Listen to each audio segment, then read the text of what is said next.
आज drama serial हबेल कबील के next आने वाली एपिसोड में आप देखेंगे कि सोबिया की माँ जब कहेगी कि भाई साहब मैं आपसे नज़रें मिलाने के काबिल नहीं, लेकिन मेरी हिम्मत भी नहीं हो रही थी आपके सामने आने की, मगर मैं आपको ये कहने के लिए आई हूँ कि बस अब मैं सोबिया को लेकर इस घर से जा रही हूँ। इस पर कहेगा कादिर का बाप कि आखिर तुम कहाँ जाओगी। इस पर कहेगी सोबिया की माँ कि मैं कहीं पर भी चली जाऊँगी, लेकिन मैं अब यहाँ पर नहीं रहने वाली। सोबिया की जो हरकतें इस घर में रह चुकी हैं, अगर तो मैं यहाँ पर मज़ीद रुकी तो मैं तो शर्म के मारे ज़मीन में ही गड़ जाऊंगी। लेकिन मेरी बेटी को शर्म नहीं आती, न जाने इसको क्या हो गया, मैंने ऐसी तरबियत तो नहीं की थी इसकी।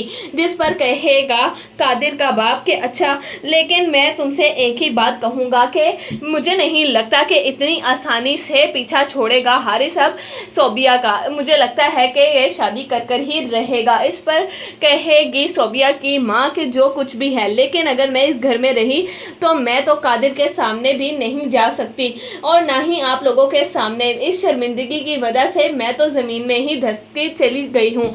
अगर अब मैं यहाँ पर रुकी तो मुझे नहीं लगता कि मैं शायद ज़िंदा भी बच पाऊँ इस शर्मिंदगी की वजह से। जिस पर कहेगी कादिर की माँ के चलो कम से कम तुम में तो कुछ शर्म बाकी है, लेकिन तुम्हारी बेटी उसने तो कुछ लिहाज ना किया, और उन लोगों को तो इस पर भी शर्म ना आई कि मेरा बेटा अस्पताल तक पहुँच गया। तुम जानती हो कि आई थी सोबिया हॉस्पिटल, लेकिन आई तो थी और वो तमाशा देखने के लिए ही, क्योंकि मुझे पता है कि उसको कोई परवाह नहीं